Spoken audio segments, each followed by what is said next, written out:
and you almost beat the Rockets. That's how they've been. I would say my biggest takeaway from the Blazers would be, Jenna, you do not want to play them in a 7-game series because you are not going to get that lack of productivity from the backcourt, and they were still in there. Portland is a tough place to try to win a game. Absolutely. Chris Paul, James Harden outscored Damian and CJ 64-28. Wow. And the fact that it was even close, though, Yep. that speaks to what the Blazers Finally, tough loss for the Thunder last night. They fell to Boston 199. This snapped the 6-game win streak. Russell Westbrook, 27 points, 8 boards, 7 assists. All right, Nick, break it down. How big of a deal was this loss? I mean, first of all, the circumstances in which they lost was totally unacceptable. They're up 6 with 25 seconds left. You can't lose that game in the NBA. This ain't college basketball where there's a 1-and-1. In regulation. Now, you would think if they lost, that the game would be in overtime. Right. You can't lose in regulation. I mean, to allow your opponent to go on an 8-1 run in the final 24 seconds is unspeakable. Russ missed a free throw.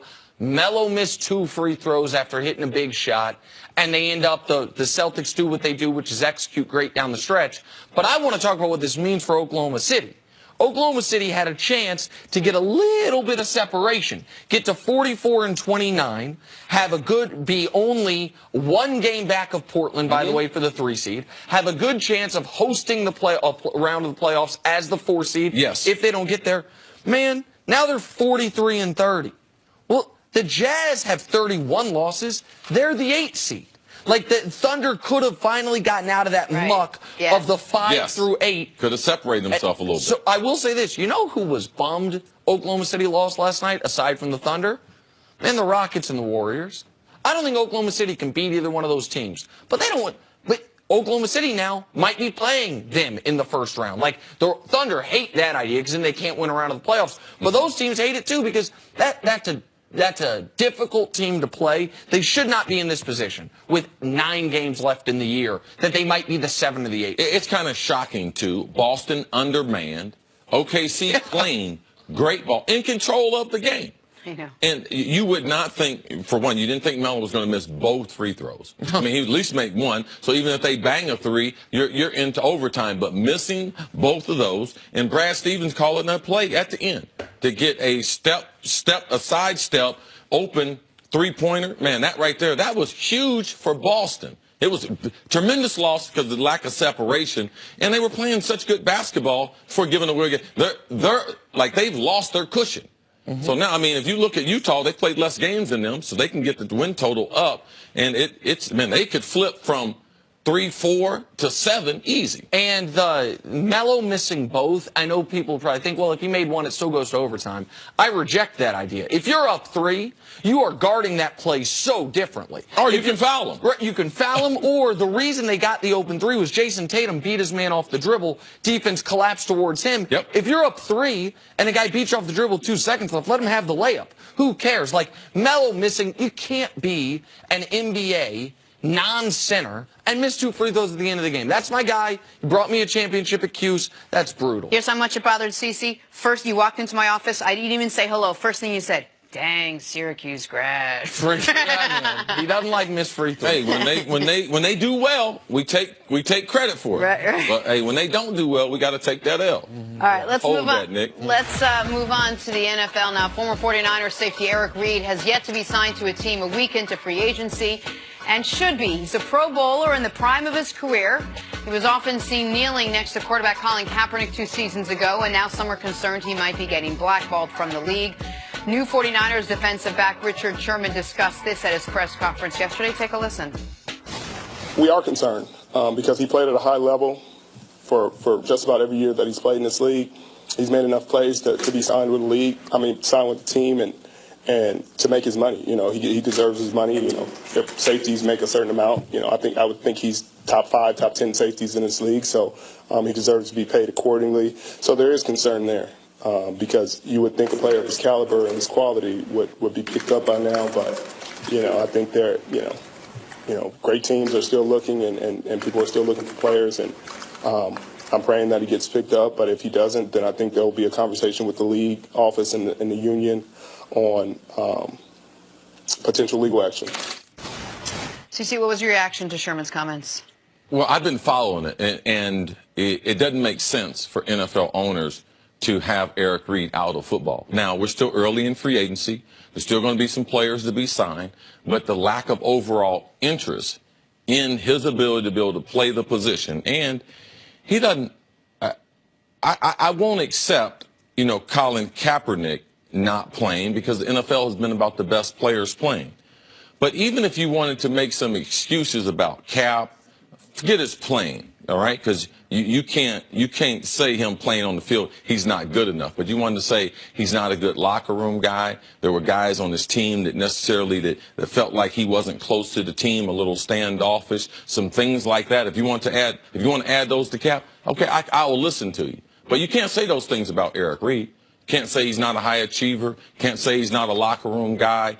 Can't say he's not a team guy. He's barely said a few things. He just basically took a kneel next to Cap to support him. And now with the backlash being he's getting the same treatment that Cap is getting, and he's still playing at a Pro Bowl level, it doesn't make sense. I'm concerned right now.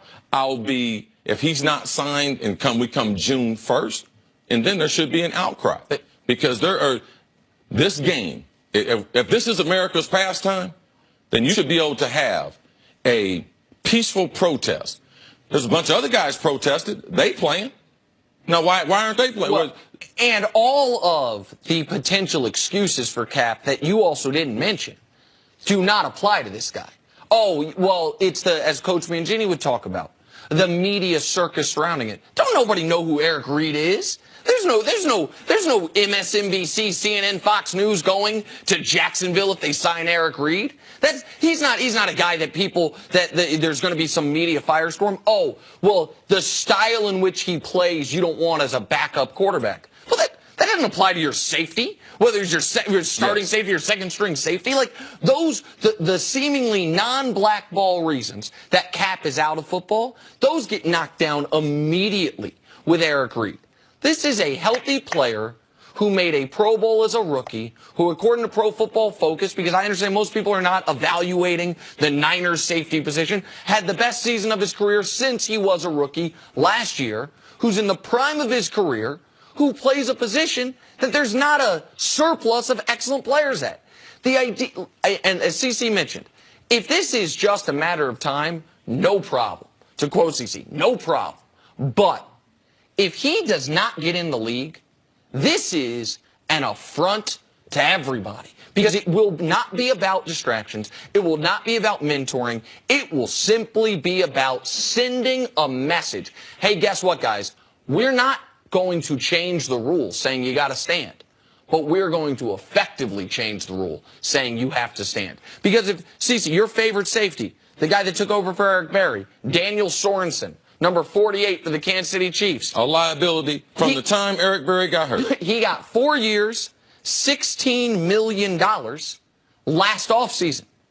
4 years, $16 million. He hasn't been at the exact age Eric Reid is now. He hasn't been better than Eric Reid a day of his life. And I'm not picking on Daniel Sorensen. We just talked about him a lot throughout the year because once Eric Berry went down, this would be, I'm glad Sherman brought it up because it was curious to me. Why has he not gotten interest? He's not one of the best players in the league, but he is good enough to be in this league. He is absolutely, without question, good enough to be a starting safety on, I don't know, a third of the teams in the league, half the teams in the league. And there is no tangible reason that he would not be on a roster come the beginning of the season, other than the owners are sending a message. Sherman said there could be legal action. Well, there is legal action right now with the league via Cap, the collusion case against the league. Nothing would be a bigger piece of collusion evidence than Eric Reid not being in the National Football League. It would be shameful. And I know the league office in talking to players there because we've had extenuating circumstances. So people would say, well, how can the league blackball? Well, they blackballed some players now. Of recent history, Ray Rice, he can still be playing in the league. He's not playing. He's blackballed. Out of the league. Can't play. Now, we got other guys that have committed domestic violence and have not even admitted to it and done the rehab, the therapy, and he's with his wife. They're flourishing as a family. No, they're still playing the league. No, not Ray Rice. He's not playing. Greg Hardy. Once he got a second chance with Dallas, he blew that, and you can't convince me there wasn't a team in the league that was like, he probably could help us. For some reason, he didn't. And by the way, I wasn't advocating for Greg Hardy to get another chance, and neither CeCe nor I are comparing a peaceful protest to domestic violence. But the point being, there have been guys that have been, with a wink and a nod, blackballed. And maybe you support those guys being blackballed. Eric Reid, who, by the way, had one of the most eloquent quotes about this of anybody. Eric Reid said, listen, I love myself. I love my body. But I work every single day to get my body better, to get my skill set better. Why can the same thing not apply to my country? I love my country, but I work every single day to make my country better. Why can we not do what athletes do to ourselves apply to us as citizens? Like, he has been, the few times he has talked, he's been thoughtful. If he doesn't get a spot in this league, man, that is, to me, it will be even more bothersome than Cap. Because at least Cap, you can squint hard enough, backup quarterback. There would be a lot of media surrounding it. He has been, Cap is leaning into it now. He wore the Kunta Kinte shirt to the deposition with Bob McNair. Like, Cap is not doing everything he can to get back in the league, whether he should have to or shouldn't have to. None of that applies to Eric Reid. We should just keep in mind that it's only a week into free agency, and there's a good chance he could possibly get signed. I hope.